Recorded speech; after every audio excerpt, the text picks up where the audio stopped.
Okay, so let's recap week 1 of the Kouri Richins trial. So this is video number 2. Please go back and watch the previous one where I just kind of do a little bit of a setup. But if you don't know who Kouri Richins is, she's a Utah woman who's accused of killing her husband with a fentanyl-laced Moscow Mule. Yeah, there's a sentence you thought you'd never hear me say. Anyway, week 1, we learned what the prosecution had. We also learned what the defense theory is. So let me just say this. The prosecution does, in my opinion, have a mountain of evidence.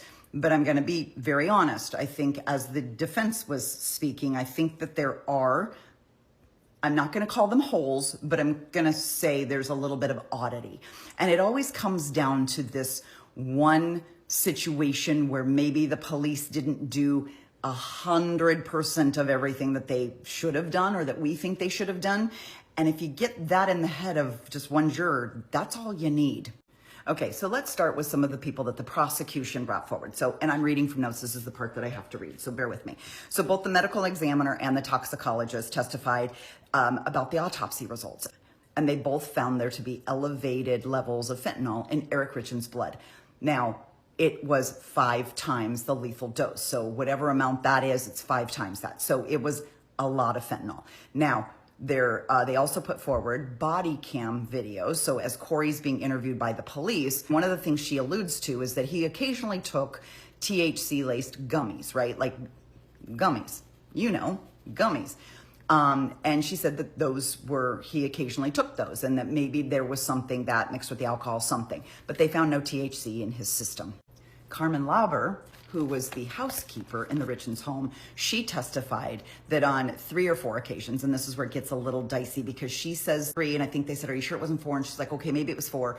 But there's text messages that show where Kouri would have asked her for pain pills. Can she procure pain pills? Kouri said she had a client who was suffering from back pain, and did the housekeeper happen to know of anybody who, you know, had something stronger?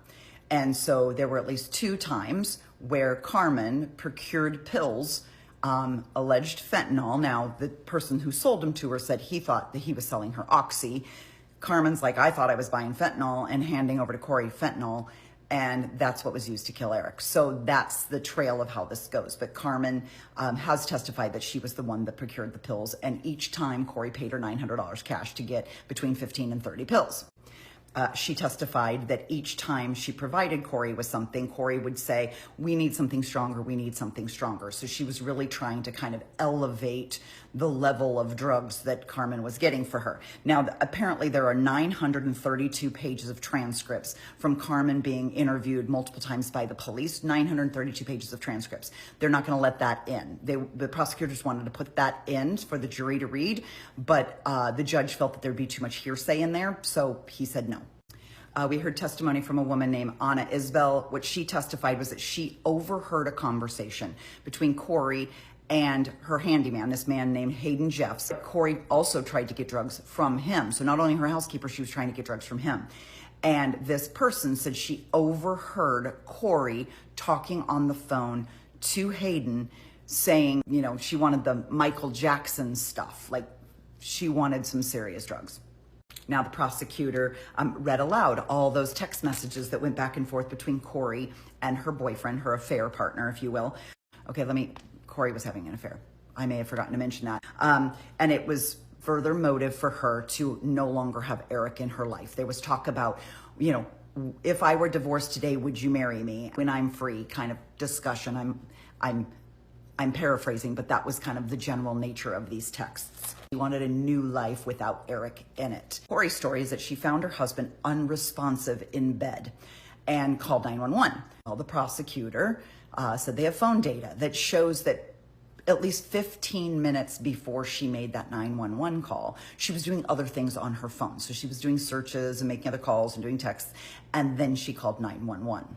Now, Kouri's business, if you will, was real estate, and she had this plan where she was going to buy this big, huge mansion. She was going to flip it, right? She was going to buy it at a really low price. She'd gotten loans. Again, she's famous. I don't know how she gets the loans. She's famous for getting these loans and then not being able to pay them back.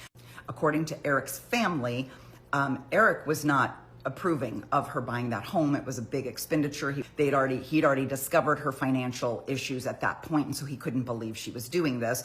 And there is a story about a confrontation between Kouri and Eric's sister, because the day after Eric died, Kouri went and closed on that home. And people thought, wait a second, your husband just died and you're going to close on a multi-million-dollar mansion? Like, her behavior is not of a grieving widow. And hold on, there's going to be people that come in here and be like, you can't judge how people grieve. I can't.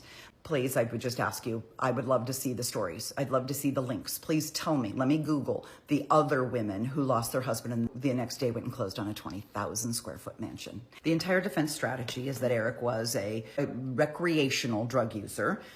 There was a bottle found in his nightstand. It was an empty prescription bottle, hydrocodone, that was an older bottle. It was an old prescription from 2016. It expired in 2020. It was empty. It was just sitting in his nightstand drawer. But the defense will want the jury to believe that that old bottle was what he was carrying around more recent pills in, that the bottle itself was never tested for fentanyl. No one knows if that was like what he used to transport drugs back and forth, because they claim Eric would go down to Mexico and bring back a bunch of fentanyl pills, and that he took fentanyl recreationally.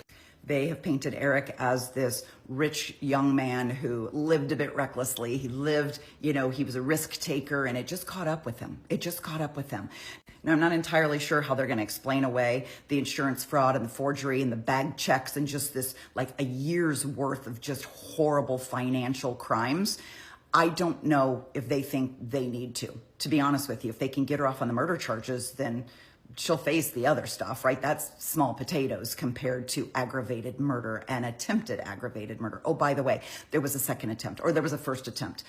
Originally, she bought pills from Carmen and tried to put him in a sandwich that Eric was eating, and it made him really sick, so he stopped eating and it didn't work. More to come.